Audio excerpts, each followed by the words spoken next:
Welcome to the Gray Matters podcast, where we confront issues facing coaches and leaders in all areas. We live between the binary and nothing is black or white. It's all shades of gray. We're your hosts, Glenn Revel and Tim Kettenring.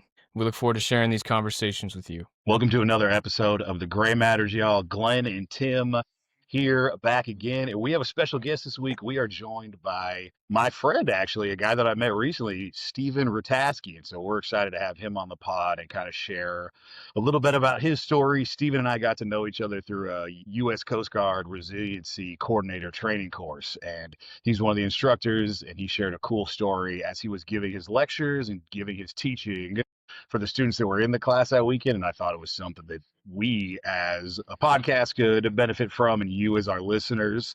So we're just going to get right to it, unless Tim has anything insightful to say. I generally don't. Per usual, he generally does not. The only thing Tim wants you guys to know is to feed the cats, is what you guys need to know. All the time, just feed all the cats. Always feed the cats. So we're going to get into it, and then we're going to let Stephen he's got to give a little disclaimer, and then we're just going to chop it up for a bit and let him get into what I wanted him to share. But Stephen Ratasky is an officer in the U.S. Coast Guard and a former helicopter pilot. He has insights to share from his own mental health journey, stemming from a near-fatal crash in 2023. He currently serves at Coast Guard headquarters in Washington, D.C., and is joining us from Alexandria, Virginia. So, Stephen, welcome to the pod, man. We're glad you're here. Hey, thanks, man.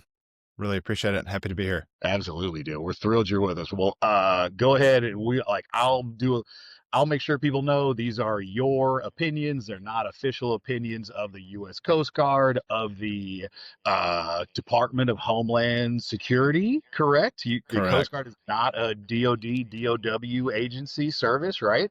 That's correct. Okay, that's people's first fun fact. Yeah. So this is Stephen just sharing his experience as Stephen as a person. Nothing that he says for the next amount of time we're talking to him is an official reflection of anything official. So we just wanted to make sure that was very clear. And we're happy that you're on, man. We're happy that you're willing to share your experience and your story with us. When you shared it in your lecture that one day, it really resonated with me. And as you kind of know, Tim and I started this podcast so we could have long-form conversations that hopefully inspire long-term change. And we say the quiet part out loud, right? And people share their struggles because vulnerability and strength are inextricably linked. A lot of people think they're mutually exclusive, but they actually go hand in hand together. So just give us like a brief rundown before we get into all the experiences you've had and everything. Just like, man, take us through Stephen Ratasky 101, like where you're from, what your college career was like, how you got to the Coast Guard, just as brief as you can, and then we'll roll from there. Yeah, no, great. Thanks. Appreciate that. So pretty normal guy. Grew up in the Raleigh, North Carolina area. I think like a lot of millennial kids, I really took to that time pre-internet. I mean, I was outside playing paintball, playing sports, just having fun with buds, right? Enjoyed my childhood, got really into playing baseball and played competitively, was good enough to get a scholarship to go play at a small little school down in the New Orleans area, and, enjoyed playing ball, tried to walk on to a larger school, ultimately didn't make it, but it's kind of my, adolescence and early years began to come to an end. Ultimately, really realized that I wanted to join the military because I was complete with grad school, and quite frankly, the clock at that point in time, I mean, this is 2013, 2014. There was very much still the age cutoff with when you could join, the military. So I ended up enlisting in the Coast Guard in 2015. I've been in the Coast Guard for 10 years now, ever since. And just to double click on what Glenn said, these are expressly my opinions. They don't reflect anything of being an officer in the U.S. Coast Guard or uphold me to anything of the UCMJ or of any of the thoughts and opinions of the Department of Homeland Security. So this is just me talking. So found my way into the Coast Guard, and yeah, it's been 10 years and have been married for 5, going on 6. And we have 2 little boys, and we're here in the DC area. So that's probably as brief as I can make it. Nice. I love that. No Article 15s. No Article 15s. Let's stay out of there. We don't need any. I don't need those Christmas presents this year. Surprise. Okay, this is okay. Interesting. Tell me about, just because I'm curious, enlisting hopefully is the correct word, or commissioning as like an older like I'm assuming you were kind of the old guy, like going in around 25, 26. Oh What was yeah. that experience for you like? Yeah, so I had my 28th birthday in boot camp, and it was interesting in the sense that I could kind of see through some of the, The bullshit. the bullshit, and quite frankly, just like kind of some of the games Mm. that the instructors were playing. As old as them? I'm sorry. Were you as old as they were, the instructors? Well, I mean, older than a few of them. I was older than every single one of my drill sergeants. Some of them by like 10 years. By like 10 years. Yeah, no, absolutely. And I mean, it didn't really take me long to kind of figure out the schedule of events. Meaning, like, I knew that during the week we had classes because like the rest of the Coast Guard and the rest of the base is like still like they're not in boot camp. They're permanent party staff. So they're coming to work, then they're leaving. And so like I figured out very early on, I guess, like kind of how to try and play the game, which like worked definitely to my benefit, as well as it also worked to my detriment as well. Yeah. Because like I mean, there were times where too much. Yeah, I just like I couldn't hold it together because like when they're having these really, large, hilarious tirades on these young 18, 19, 20-year-old kids who are like super impressionable. Yeah. I just like, quite frankly, found some of the stuff funny. So again, not maybe to my benefit at that point in time, but no, the joining the military at a bit of a later age, in all seriousness, has quite frankly been a bit of a challenge. It has also been incredibly valuable because I think that you are looked upon from having a diverse set of experience and skills if your leaders look upon you that way, or if your peers do as well. It doesn't just have to be from the top down, and you can use that to your benefit. And then if it benefits you, hopefully you can do it in a way in which obviously you're benefiting the people around you and the organization that you serve too. So boot camp, especially, I mean, it was hilarious. Yeah, it was hilarious. Yes, you made some amazing points. I am just a regular guy, as we discussed. I had the unique USAA does this thing where they do like a mini boot camp simulation. USAA, like the banking company that's located in San Antonio. Yeah. So I went through it as part of a leadership group, and there's no way I could have. Like, if I would have gone to any kind of boot camp for real, same thing. I either would have laughed or I just would have cried because I just want to let anyone down.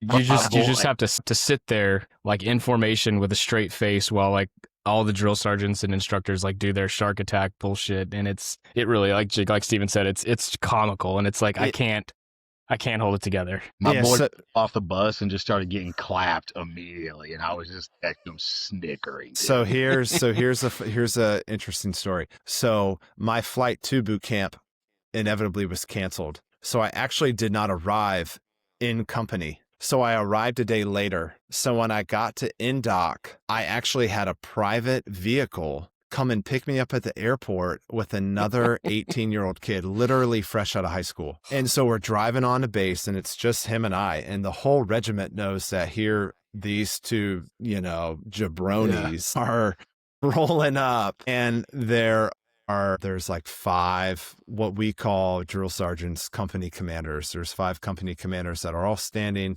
very official in their parade rest formation right there at the INDOC hall. And the kid next to me, I mean, the poor guy, he's still pulling the seat cushion out of his ass. He just looked at me, and I think he really like looked at me as like a battle buddy. Like, what is about to happen? And I looked at him and I was just like, look, man, like no matter what happens, and it's true, they can't touch you. It's just going to be really loud and confusing. But through all of that confusion and noise, just try and listen and do exactly what they tell you to do. Because that's all they're doing. They're gonna artificially turn up the heat. And I mean, the heat was on. Yeah. But that was my official arrival to the military was a privately escorted limousine from the airport to boot camp. That's amazing. It's like typical pilot activities. Just it really is. Yeah. And everything else. So silly. But you made a good point about I think about this semi semi-regularly about how academics and athletics in the military are very similar in the way that once you understand what sandbox you're supposed to play in, Hmm. and you understand the left and right like boundaries that are given to you, you can really like figure out how to be successful and how to kind of play the game. And Yeah. as the people that are around you realize this is a competent individual, then you realize here's some things that maybe I can do that are outside of the sandbox that other people aren't afforded to do. Right. And it's like, in a way, it's simple but not easy, right? Like once you figure out the parameters, you stay inside of them. And when you figure out how you can maybe go beyond them in an appropriate way, then that helps you climb the ladder, be more effective, be seen as a leader, someone that takes initiative. So it's cool that you kind of notice that as well in that early setting. Yeah, 1000%. Okay, I love that. All right, tell me about your journey into becoming a helicopter pilot, etc. And this will kind of be the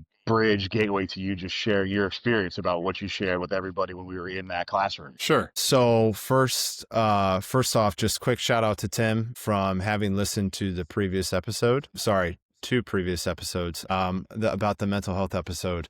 That was a lot of vulnerable thoughts, feelings, experiences, Tim, that you shared, man. So props to you for kind of putting yourself out there to do that. Appreciate that. Yeah, that's that, a lot of respect for that.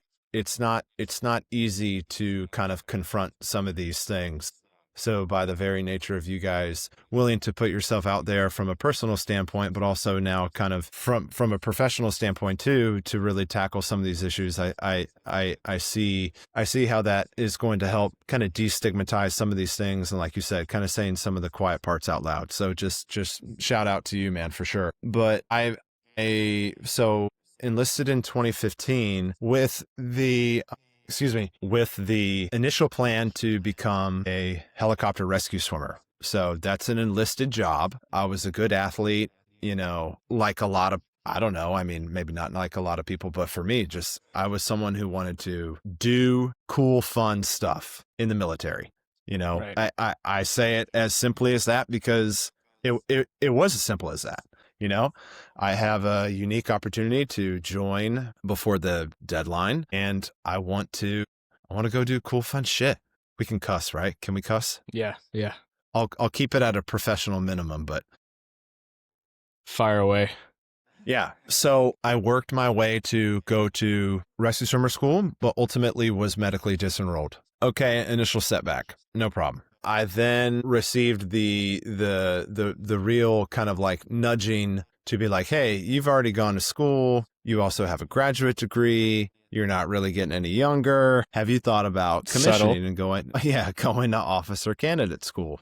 And I was like, not really, but because I'm interested in doing this, I wanted to be a rescue swimmer, which didn't work out, but I inevitably applied to OCS and got picked up for OCS. Commissioned in 2017, a couple years after I enlisted, and really wanted to get back into the aviation community. I wanted to save lives. I wanted to run search and rescue. I wanted to be a part of that, kind of quote unquote tip of the spear of where and how the Coast Guard operates. So applied to flight school, got into flight school, and I want to kind of keep in theme of kind of parlaying off of a bit of the mental health episode. In flight school was the first time that I ever sought any formal counseling. And I didn't even really know anything about the mental health or counseling field. I didn't really know the difference between an LCSW for the audience, licensed clinical social worker, vice, really like a psychiatrist, or vice maybe just someone who operates as a quote unquote counselor. There are nuances and some legal differences between what they can do and also, medical training and background and all that kind of stuff. But I initially sought some counseling during flight school because flight school is incredibly demanding of you. You are studying for hours on end every day.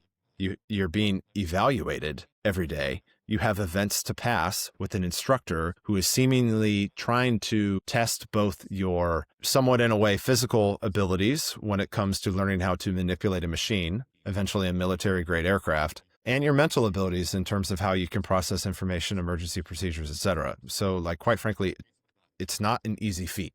And I'm not saying that to give myself a pat on the back. I'm saying that to just one, come to truth with it and give a lot of respect to those people who in those communities who do things like that. It is unique. But through that journey, I learned just the a number of things about myself, but just really having the ability to realize that your best antidote for fear is building up competence. Mm-hmm. And that competence will eventually lead itself to having some sense of confidence. And you can prep all day long. And this is kind of like really where I got hung up with, is like, you just feel like, did I do enough? Did I prepare enough? You're so anxiously awaiting for the future. Are they going to ask me this? Am I going to do this? What's going to happen during the flight event? Everything is very, very future based, which from kind of stemming from, by the way, second disclaimer, not a medical professional, right? I'm sharing my insights from my journey. You're just really stuck in the future. And that is a lot of anxiety. Yep. And that's where I truly struggled. I got through it, kind of white knuckled my way through it. But that was my first kind of run in with counseling in a formal sense. I was a duty standing pilot in New Orleans.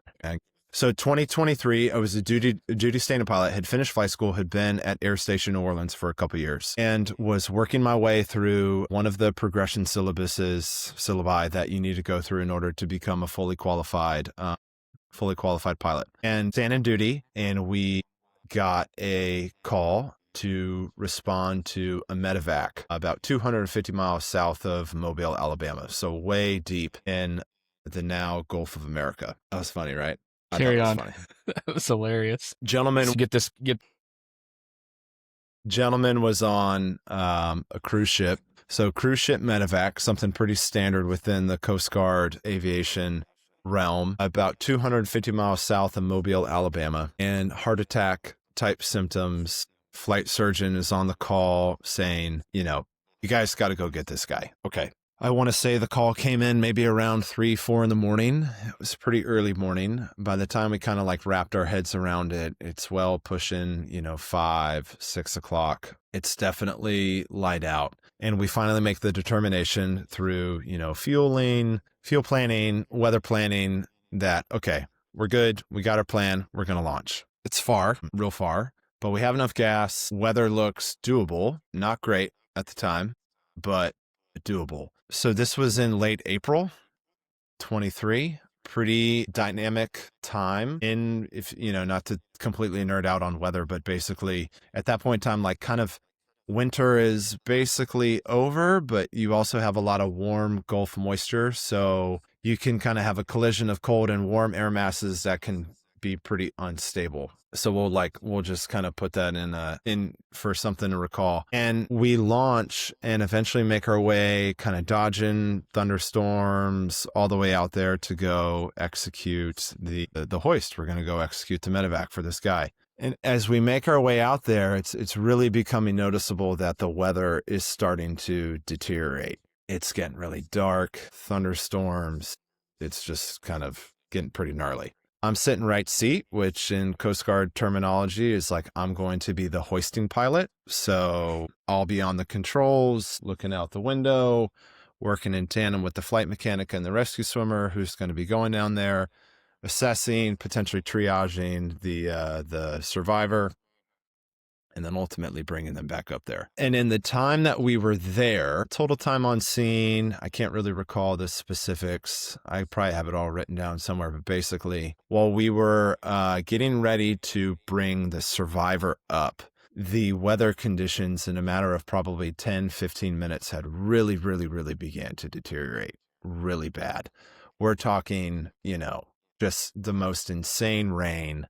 The wind is shifting. Winds are increasing from 20, 30, 40, 50 knots, all happening within a matter of real minutes. So we had deployed the rescue swimmer. He triages the patient. We end up bringing up the nurse first because a nurse from the cruise ship was going to fly back with us to oversee the survivor. So we bring up the nurse, we're ready to bring up the patient, and then the rescue swimmer is going to be the last person. So we got the patient in the basket, we're getting ready to bring him up. And then, the winds just completely shift again and they dial up. So now they're like 50, 60, 70 knots. And a knot is 1.15 statute miles per hour. So take whatever that number is, times it by 1.15. We're basically in the beginning of like a Cat 1 to a Cat 2 hurricane.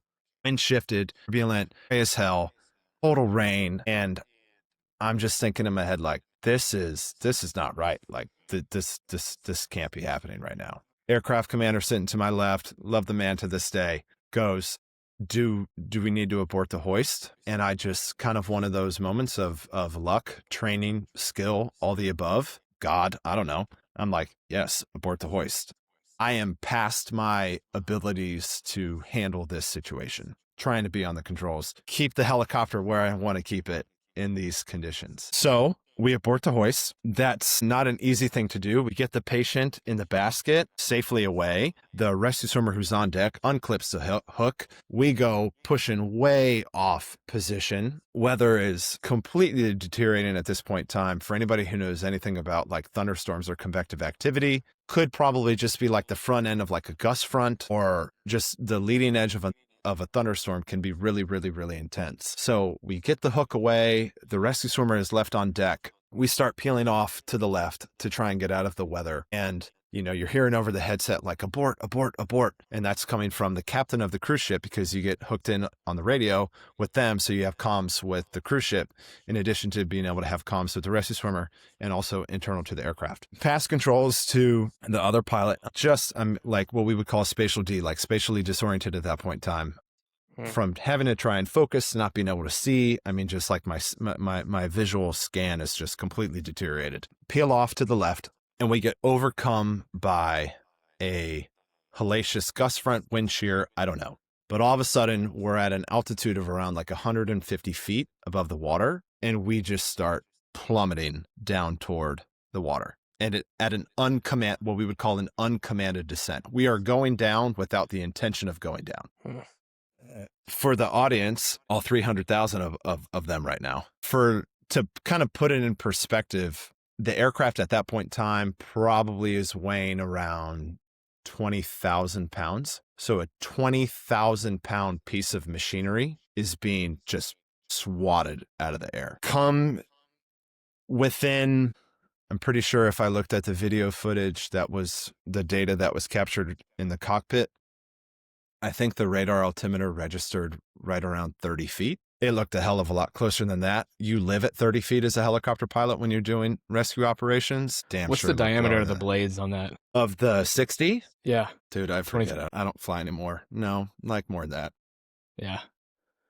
That's so you were basically the diameter of the blades to the water. Yeah. Oh yeah. We had entered ground effect, which is an aerodynamic phenomenon that all aviators understand. With maximum collective power applied to the helicopter, and we arrest our rate of descent. We don't go into the water. Somehow find our way back up. 50, 75 feet, we recover. We are completely in inadvertent meteorological conditions, okay? Meaning we can't really see, okay? We're on instruments, can kind of barely make out the water beneath us, but we are now in a complete thunderstorm at 75 feet above the water with no place to go, 250 miles out in the middle of the Gulf, after having just almost come within feet of impacting the water. And I'd be lying to you if I don't feel a little riled up from even kind of like sharing this story. And it was intense. And there was an exchange between myself and the other pilot where I had transfer controls. He had kind of flown the fly out. He kind of comes up to altitude, and we just kind of looked at each other. And I swear to God, guys, his eyes were like as big as saucers, because he's just like, what just happened? And what just happened is that we almost crashed a helicopter in the middle of the Gulf. But what needed to happen then is to do our damnedest to make sure that that actually didn't come true again. Right. So it was really awesome from that standpoint, because like training completely kicked in. That was all like reacting. And now it was like, oh, Let's bring up automation. Let's get you on an altitude hold. Let's engage the radar so we can start seeing what's in front of us. Let's start talking to the crew, like what we would, kind of that crew coordination. We really started communicating then to kind of figure out, okay, like what just happened? What are we going to do about it now? And to make a long story, hopefully not too much longer, ended up flying back, just plowing through that crap. It was we went back and we looked at the satellite radar imagery, but basically the entire northern half of the Gulf was just painted yellow and red. Severe thunderstorms, clouds reaching up to like 60 to 75,000 feet. Just complete severe thunderstorms throughout the Gulf. About hour and a half later, so 90 minutes of flying through that shit. About an hour and a half later, we land, and I'll just put it there as like a break for the audience. Like, my life was different then. Once we landed that helicopter. So that's the story of the start of the story. That's what happened in the helicopter. I just got serious goosebumps, Ted. That was insane. Okay. Also on YouTube for anybody who That's what I was going to ask you. I've heard it's like people can watch it, right? Yeah. So there are advantages to modern technology in the sense that like you can basically capture anything, anywhere at any point in time. But that entire rescue was basically like filmed by people on their, because these are cruise ship folks that are out doing fun. They're like, what's the Coast Guard doing out here? Why are they here? I don't know. Let's record it on our phone. And so there was like a viral TikTok video that went out, and you can just see it. You can, if you go on a YouTube and you type Coast Guard helicopter almost crashes, it's like the first 10 things you see. Jesus. Which is like kind of a weird feeling, but it happened, and we survived. We were awarded for our performance, but that's not really what we're here to talk about. Yeah. Okay. We're here to talk about the other stuff. That was amazing. Before you do that, you referring to, and we all like you, it's very common for people here, like you, right? Like you fall to the level of your training, etc. Do y'all know who Charlie Parker is? Maybe. Musician. Who? So Charlie Parker is a jazz musician. He was a jazz drummer. Yeah, that's right. And he has a quote that's been kind of it's resurfaced recently. And his quote, and what you said, like you sharing the story, Stephen, reminded me of it. And his quote is, "You've got to learn your instrument, and then you practice, practice, practice. And then when you finally get up there on the bandstand, forget all of that and just wail." And hearing you talk about how stressful training was for you in flight school, and then at the very end of the day when it really mattered, and all you were left with was your wit and the things that have been embedded into you, like that was you performing, right? Like you're like, okay, everything is just innately inside of me somehow, and I don't have to think about it, and I'm just going to put it all together when it really mattered.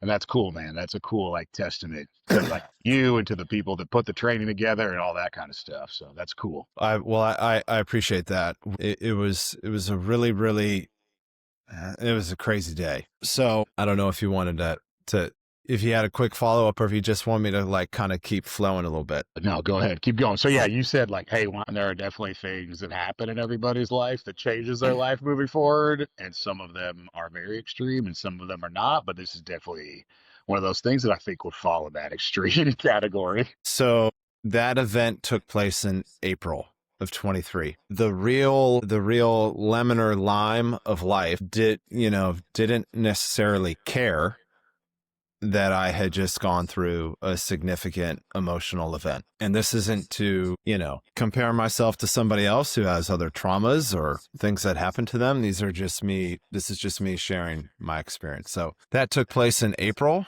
In around the early summertime, bless his heart, my father was basically diagnosed with pre-dementia. Which kind of, just affects you in a way. You think about your dad, you think about your family, you think about your genes. I'm a father. I have 2 boys.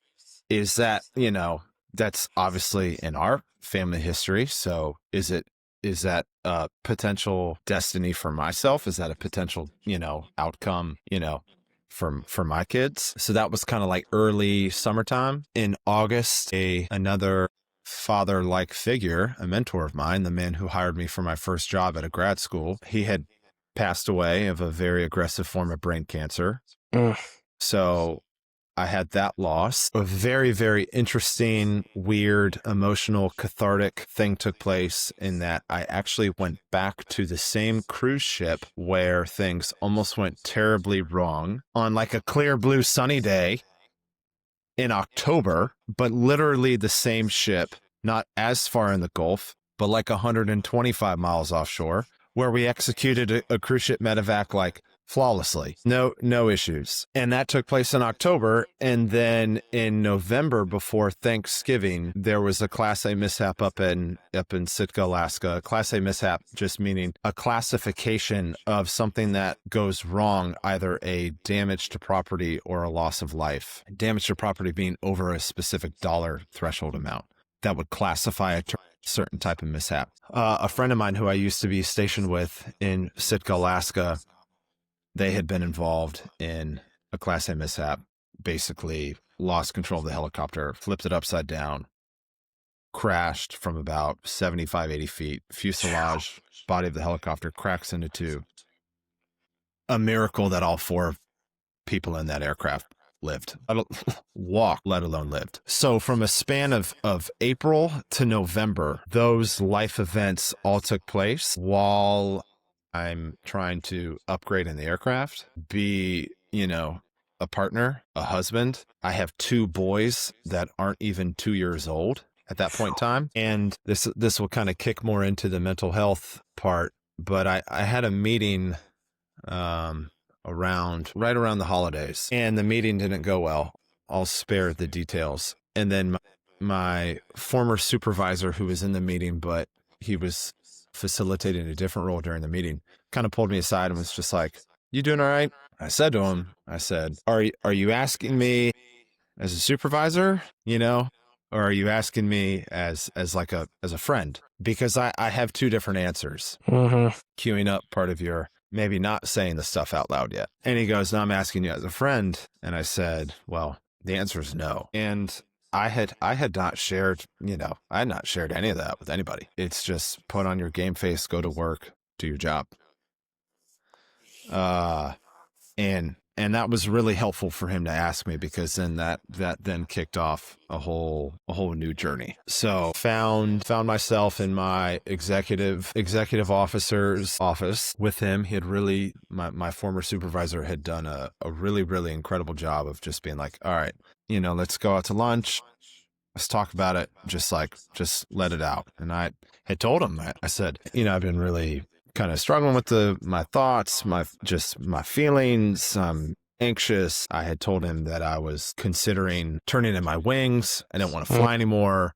I'd had enough. You know what I mean? From my event that took place back in April to the cathartic experience of going back to the same cruise ship, to kind of embracing what was happening with my father and continues to happen with my father, to a mentor passing away, to my friend almost I just, in a 7-month period, I had a very, very condensed kind of just exposure to my mortality and people's mortality. And I just didn't know how to make sense of any of that. I just I was cracked. I was just mentally, the steam blowing off, the smoke off the top of the volcano, whatever kind of visual reference you want to use. I was just completely redlining and had no ability to make sense of any of it.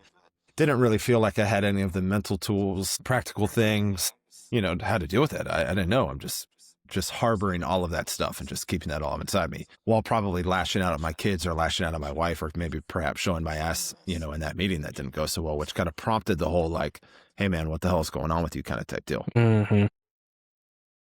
So, hey, let's take a training time out.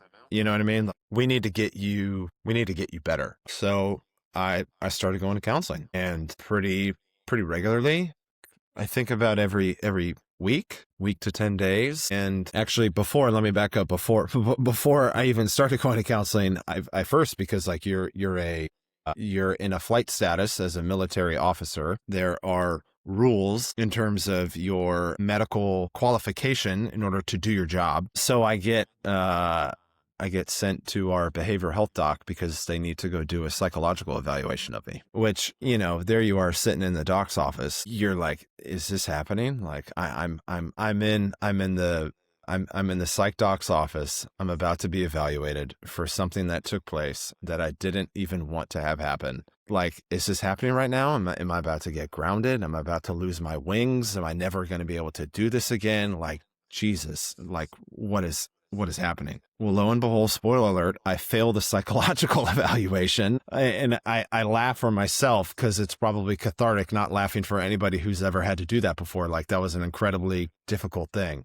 to be asked questions, to kind of, you know, begin to unpack some of the things that are like most held secrets and things that you feel, whether they're suicidal ideations, or have you lashed out, or are you, you know, sleeping at night? Do you have nightmares? Yes. How often do you have them? About every other day. What takes place during the nightmare? I have an uncontrollable sense of falling, then all of a sudden, boom, I wake up. Shit.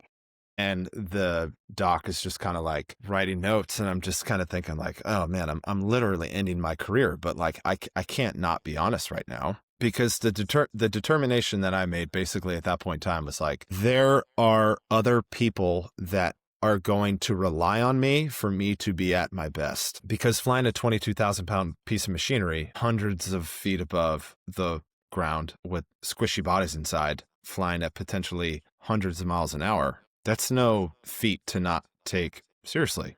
That's why we're trained. That's why we have the qualification to go do that.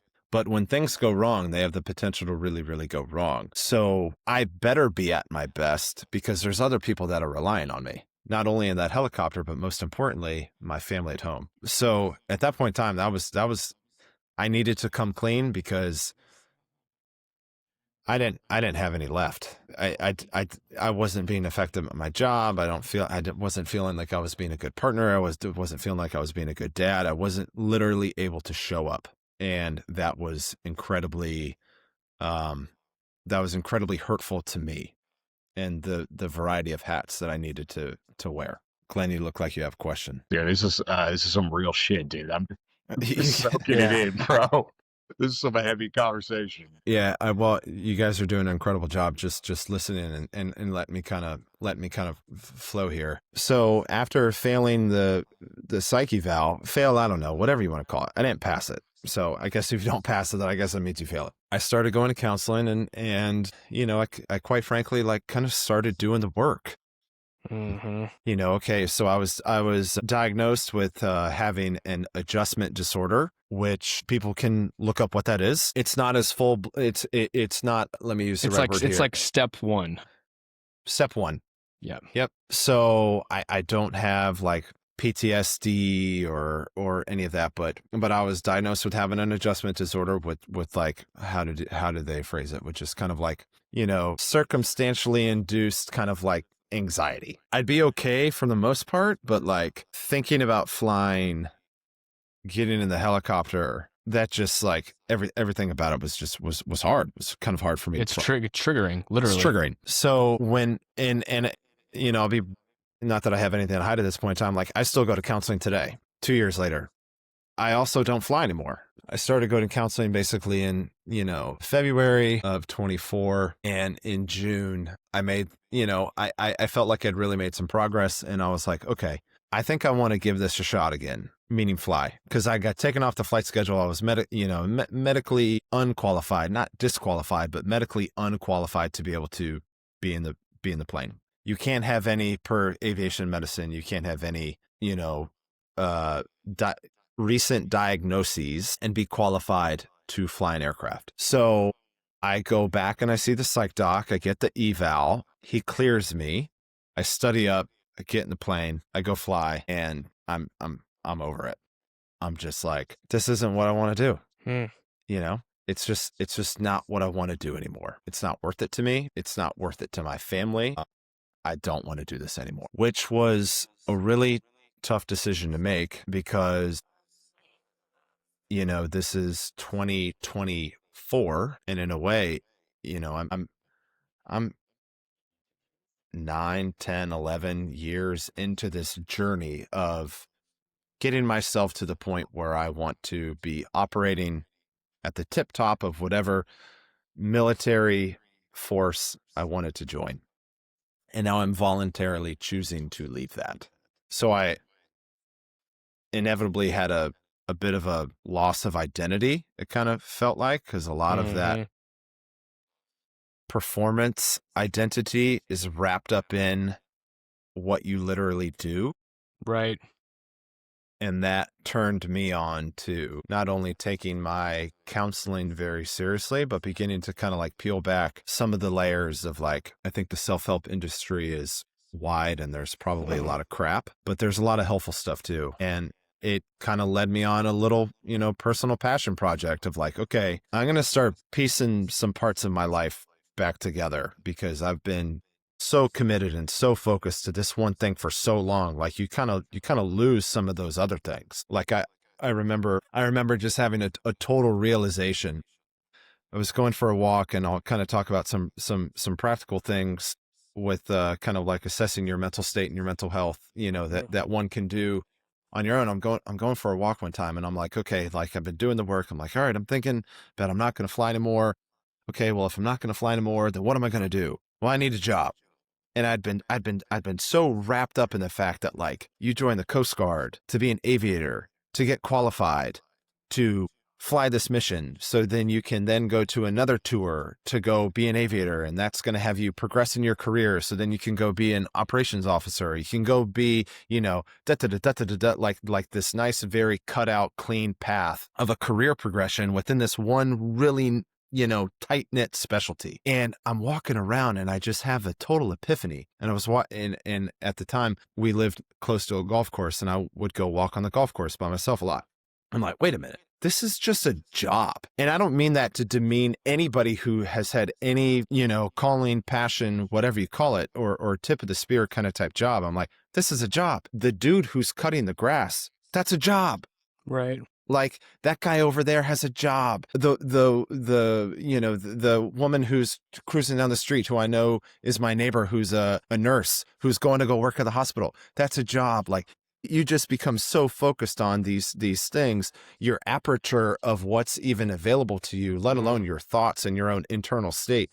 You have no idea when you're just kind of stuck in that proverbial hellhole. You don't have the tools to think outside of it. But with time, with the counseling, with the tools, I'll be very blunt with kind of fucking it up and the fights with your wife and the drinking too many drinks and the nightmares and the scars and figuring it out and the work and the journal entries and the yelling into the pillow and like you get there. If you want to get there, you can get there.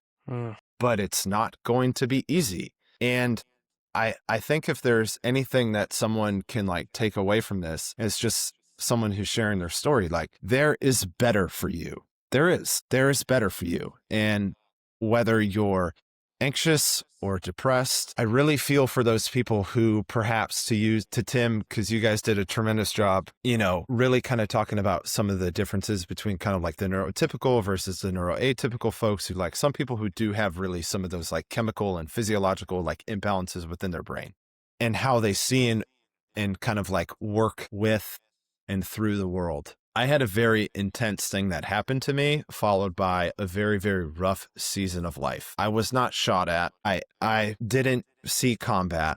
And I'm not saying that to necessarily compare myself to somebody else, but just to maybe contextualize a little bit for myself. Regardless of what might happen to you or didn't happen to you, I am a believer in that you have the ability to change. And I think sometimes we lose a bit of that, whether it's through a loss of hope, or maybe it's through a loss of skills, not having the awareness or the tools in order to kind of pull yourself through, or the support network to kind of help you identify some of these things. But I say to someone, if it's impactful in any way, like there is a brighter, better horizon for you. It's not going to be easy, but I do truly feel that one exists. Dude, we just went on a journey. I don't know if Yeah, no, I that don't know was if you awesome. feel that way too, Tim. But I was like, bro, this is some heavy shit, and I feel kind of sad about it. But now I feel, like a little bit encouraged and uplifted. That was cool. Yeah, it was like a Damn, your story is a hopeful story. It's one that that's kind of like I think that's what drew me to it initially. You very much are and went on the hero's journey, right? Like very much from like the Iliad, the Odyssey, like man, you're on that path for sure, which is cool. So I love it. But also like just the agency you showed in like taking that on.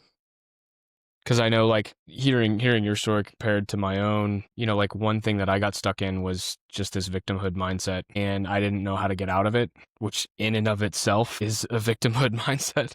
Yeah. And so like hearing you talk about how, you know, you just doubled down and did the work.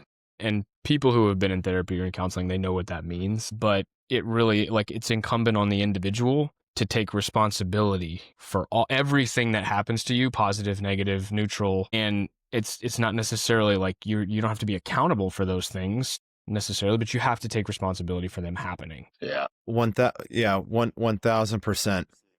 Dude, sorry. When you said you had that epiphany on that golf course, how freeing was that? Was that like was that like a freeing feeling? It was literally like you can see my facial reaction. It was like a blessing from above. Yeah. I just like, you are like, wait a minute. I didn't even know that was possible. And Right. you're just like, oh my God, dude, like step outside. You know what I mean? Right. And so Tim, I think your previous episode, you can really kind of highlight perhaps some of the tendencies, I think, with people, whether it's perhaps like kind of compulsive behavior or whether you have, you know, clinical depression or anxiety or whatever that is. The point of the matter is that your state is just so adversely impacted by whatever happened to you or continues to happen to you that it really does. It just clouds you. It's just this proverbial dysregulation is just the best word. Dysregulation. It's perfect. When you feel it, it's terrible, but like it's such an appropriate word for what that feels like. Yeah. Because it's not just like, it's not a disorientation, right? It's like if someone just scribbles all over your brain and you have to live with that. And a lot of times no one is actually scribbling on your brain. It's just how you're ended up being wired, either based on like situations or circumstances or genetics. But that's, yeah.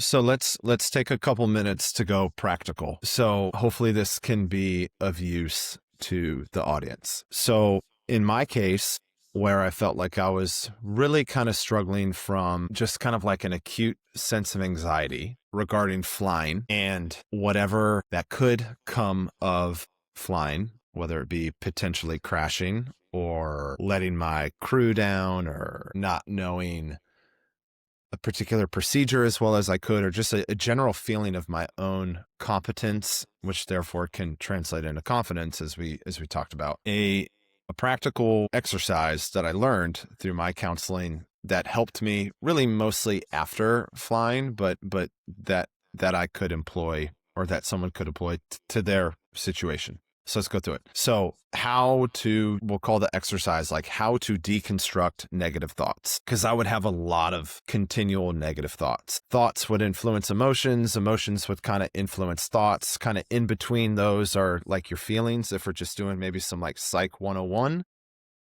These more like an intrusive thoughts or intrusive thoughts that would then kind of like spiral. If this would happen, then this could happen. If this could happen, then that could happen. And then you tie it into your previous experience. And you tie it into your previous experience, and then it might manifest itself from like some totally adjacent thing that could happen. And then you trigger on it, and then you totally create a adjacent problem that catastrophize in 30 seconds. Completely catastrophize all the time. That's the perfect word. So let's go through a quick, like how to deconstruct a negative thoughts exercise. So how people's brains work is that they're going to attach onto something, whether it be a particular incident or the perception of something that might happen in the future. Very much kind of like anxiety based. So whatever that thought is, I'm going to take you through like a few questions that you can use to deconstruct it. First thought, is this thought even true? Is this thing that I'm ruminating on, is it even true? Okay.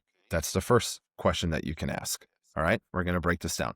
2, what's the likelihood, if it is true, what's the likelihood that that thing that I'm catastrophizing, what's the likelihood that that's going to happen? All right. 3, in the event that that thing then happens, what's the worst possible outcome? 4, in the event of the worst possible outcome, what are you then going to do about it? Because you're going to do something. So you can be totally fixated on something. And this is just a simple exercise. Let's say I'm cleaning the dishes. And while I was cleaning the dishes for, a while, I'm thinking about flying. I'm thinking about my flight the next day. And then I get wrapped up in a thought pattern. And it's like, the flight could go wrong tomorrow. You're right. The flight absolutely could go wrong tomorrow. It could go bad. But are you even on the flight schedule tomorrow? Is that thought even true? Okay.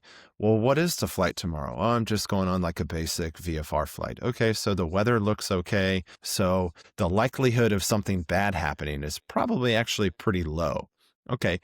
All right. So then what's the next thing? So worst possible outcome of that flight going bad tomorrow that I know is more than likely not going to happen and that the weather's going to be pretty good. Yeah. Okay. That's kind of extreme. I could potentially die. Or let's just say that, let's not be as extreme. Let's just say that maybe I did something stupid in the aircraft, but it was safe, but I just did something bad. Okay. Well, in the event that, in this context, really, really unfortunate thing happened, what would I actually then do about it? Oh, I'd probably just say, oh, my bad. I'll do better the next time. So in 4 really, really simple questions, from identifying if it's true, what's the likelihood of it happening? What's the worst possible thing that could come of it? And if that were to take place, what are you going to do about it? You've completely deconstructed a potential 10, 20, 30 minute, 3-day, 3-hour, I don't know, negative thought spiral that you could be on for this one particular thing. And you can apply that framework to whatever it is that could potentially be triggering you. It's just a tool that at that point in time, I didn't have in my tool belt.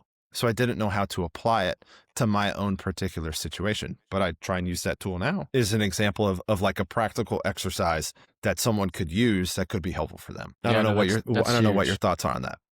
No, I mean, that's cognitive behavioral therapy, like in a nutshell.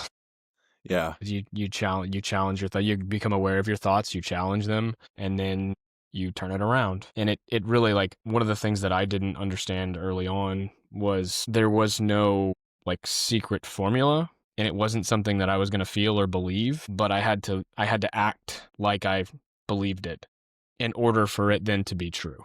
Yeah. I wish that there were like answers to this test. Yeah. But there's not. So I personally found that exercise to be pretty helpful. Let's do one more.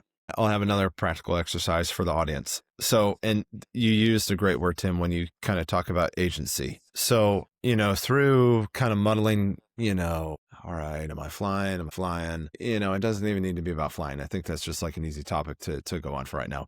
But I think perhaps a lot of people's like mental state that could manifest itself in some form of discontent, unhappiness, whatever it could be. Whatever that is, I think we have an idea of where we want something to be, and then we have where we are. Mm-hmm. And there's a delta there. And usually that delta is the tension. I want to feel this way, or I want to do this, or live like this, or be fit, or be rich, or have a girlfriend, or whatever it is. But my present state is, I am not that. I am not fit. I do not have a girlfriend. I am not rich. In between those two things of where we want to be and where we are, therein lies the tension. Okay? Here's what's really important in how you can take agency over that situation. That tension, that delta between the two things of your present state and your desired state, that is your opportunity for action. Because in order to get to where you are saying that you want to get to, whatever that is, there has to be some sort of action to take place. If you are not happy in your current career path and it is causing you anxiety, it is causing you discontent, it is causing you unhappiness, but you desire to be somewhere else. The only thing you can do is to take action in order to make that new desired state more of a reality. And you can go into a whole line of cognitive research, of habit formation, of things that you can do to, increase your environment, modify your environment, all that kind of stuff that we could talk about. But it literally is that simple. And if it sounds profound, it's not necessarily profound. And if it sounds simple, it is simple. But again, it's not necessarily easy. But that was something that I really learned, that I was like, okay, I have this desired outcome, but I'm nowhere near it. Right. Okay, well, how am I going to get there? Well, I have to literally do something, because I didn't have the tools at the time in order to think my way out of it. So, and I'll add some commentary. Like, I spent the better part of 10 years trying to read, meditate, journal, think, navel gaze my way out of who I was and what I was feeling, what I was experiencing. And it honestly, like, it wasn't until recently that it was action, and not, and I think when people hear that, they're going to think like it's these grand things, or it's these, like enlightenment. No, it's nothing like that. It's literally just saying, okay, I feel this way. I don't have to believe it. And I'm going to do this thing. I'm going to run. And it's not like you don't go for a run to clear your head. You go for a run because that's the action that you need to take in that moment. And it's those actions that are both intentional, but then also like purposeful, in the sense that they're going to build on each other. That then allows you talk about like competence, you become more competent in taking action. Then you develop the confidence to live your life the way you want to. And then however long that period of time is, you arrive at your destination. You don't even realize it, because you never did anything like extra or like big to get there. You just did these little things every day for however long you needed to. I wouldn't be here today if I did not, at a point in time, not long after I almost put that helicopter in the water, I made the time to get up every day and go for a 10 to 15 minute walk with no phone, no music, nothing. I would go for a walk. First thing I do in the morning, every day. I have a journal where I write down if I do that. It is literally as simple and silly as that. It's lined out. I have the day. Did I go for a walk? Yes or no? And here's the thing. Even if you don't, that doesn't mean that you're a failure or that you're never going to get to your destination. Because in this journey of what we can just basically call, let's just use the term self-improvement. Maybe it's self-improvement through Evolution. a devoted practice of healing because something, happened. You don't need to journal, meditate, lift weights, whatever the trendy practice is. And then all of a sudden, like, I'm better now. Yeah. Like, if you're approaching your life with a checklist and thinking that if you accomplish all the boxes on the checklist, that all of a sudden you're going to arrive to some like nirvana like state of enlightenment, or like you're going to get your life back together, you're kind of missing the whole point. I choose to get up and go for a walk. I choose to, hey, you know what? That really triggered me. I might still feel triggered by it, but that only bums me out for like an hour, as opposed to that used to like kind of set me off course for like the entire day. Now, maybe this is a bit of kind of like a futuristic conversation to someone who might be very much in a bit of their journey to kind of unpack some trauma or some wounds or whatever that may be. And certainly kind of back to like the qualifying medical advice, like if that's your thing for you, like then do that work, see that medical professional. I couldn't encourage it more. I just want to also say that in our world today, where we are bombarded by so many busy things that are trying to demand our attention at all points in time, you are really doing yourself a service if you can have some aspect of agency and control over some very, very small, minuscule things. I chose to start going for a walk every day because I had read that it could be helpful for me in a sense of exposing myself to some just sunlight first thing in the morning could kind of help with setting my circadian rhythm, and I could sleep better because I wasn't sleeping. And I wasn't sleeping because I was anxious. And I was anxious because of what happened. And then I also wasn't sleeping because I was anxious, and then I'd be drinking at night. Not to the point where I necessarily had a quote unquote problem, but perhaps coping. Yeah, and enough to fuck up your sleep too. And enough to mess up your sleep. So I'm like, okay, well, I'm just going to start going for a walk every day. And I did that one thing, that just like literal one thing. I'd go for a walk every single morning. If it was cold, if it was windy, if it was raining or shining, maybe I'm trying to like virtue signal here and think about how awesome I am because I just went for a fucking walk every day. Like, it sounds ridiculous. But I think it illustrates that, like, the perfect point though. That one simple thing, everybody's could be different, but like that's your one simple thing, and that's how you've evolved. And that's how I've evolved. And oh, by the way, to Glenn's point, what was I doing when I had a major epiphany? I was going for a walk because I needed the space to sort all of the things that were happening. I needed to process. And by giving myself, taking agency over that decision that I'm going to do this. And it's not like every walk was like a literal pun intended walk in the park. Like sometimes I'd be talking to myself. Sometimes I'd be really angry. Sometimes I'd be like really, in a fit because I needed to process. But through that, I kind of helped evolve.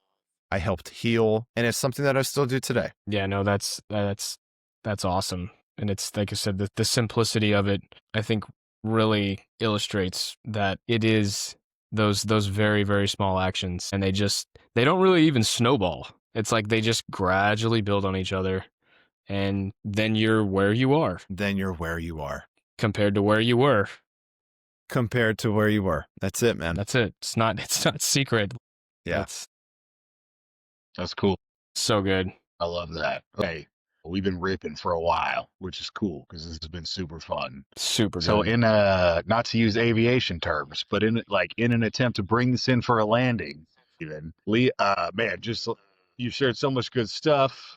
Tim and I want to acknowledge you and thank you for coming on and sharing this experience and the journey that you've been on. It was, it was a roller coaster just to listen to, and it's been inspiring at the very end. And I appreciate you sharing like your practical advice with us and the practices that work for you, and hopefully they absolutely will inspire people moving forward when they kind of go on their own journey, because everybody's journey is unique. But I want you to kind of leave us with, what is a universal truth that you've just discovered from all of the things that we just talked about that you think people need to hear, that has been impactful for you and hopefully can be impactful. Well, no, Glenn, Tim, likewise. Thanks.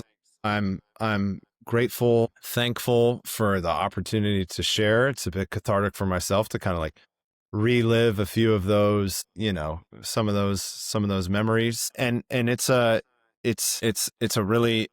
great question. I think if I did kind of have a universal truth for anybody, no matter where they are, perhaps we'll just kind of maybe just try and keep this a bit like mental health themed. It sounds super cliche. It really is. But it's a quote by Dr. Martin Luther King, and I think it just is so impactful for me. And it is, you don't need to see the whole staircase in order to take your first step. And what does that mean in more general terms? Like, the future is the future, and we don't know what the future holds. We're a very, very unique species in that we literally have the cognitive ability to foresee something that has not happened and replay things that have happened. It's incredibly unique, the fact that humans have that ability. Right. And regardless of where you're at, if you're particularly struggling with something as simple as whatever that may be, there's a brighter future for you. And you don't need to fully know what it is in order for you to take that first step towards whatever that is that you want to take that step toward. Right. And I would just encourage anybody to have just a little iota of courage, because it will take that, and to lean on the people who are truly your support force, because it's interesting. It truly needs to start and originate from you. Mm-hmm. However, you cannot and will not do it alone. 100%. It has to come from you, but you will require other people. Yeah. No, 100%. That's one. I think I may have sent Glenn this the other night, but there's a clip from an episode of The West Wing where Leo McGarry is the chief of staff of the president, and he's telling the story, and it's like there's a guy down in a hole, and the first person walks by is a priest, and he says, "Oh, Father, I'm down in the hole. Can you help me?"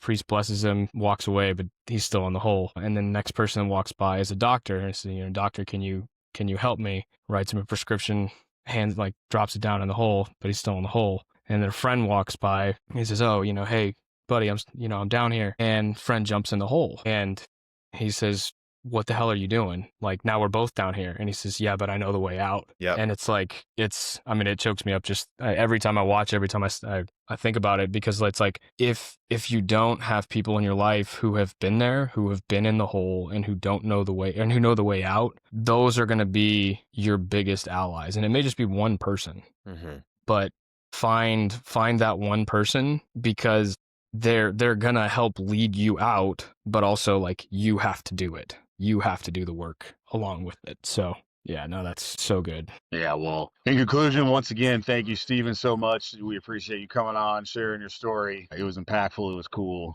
People will definitely take a lot from this. I know Tim and I just did over the past little bit of time that we've been together. For sure. Dude, and I cannot wait to see you again in person whenever our paths cross for this next training that we get to do. And obviously, if you're ever back in New Orleans, that's where Tim is at. So you know where to find me. Have a little beignet. I don't even know what goes on down there, dude. Just like have some coffee with chicory in it. Apparently, that's a thing. Tourist shit. But yes, y'all. Well, thank you guys so much for listening. This has been the Gray Matters podcast, where we have long form conversations that inspire long-term change. If you like this podcast, share it with somebody that you think needs to hear it. Obviously, give us a good review, and we will see you next time. Thanks, guys. Thanks.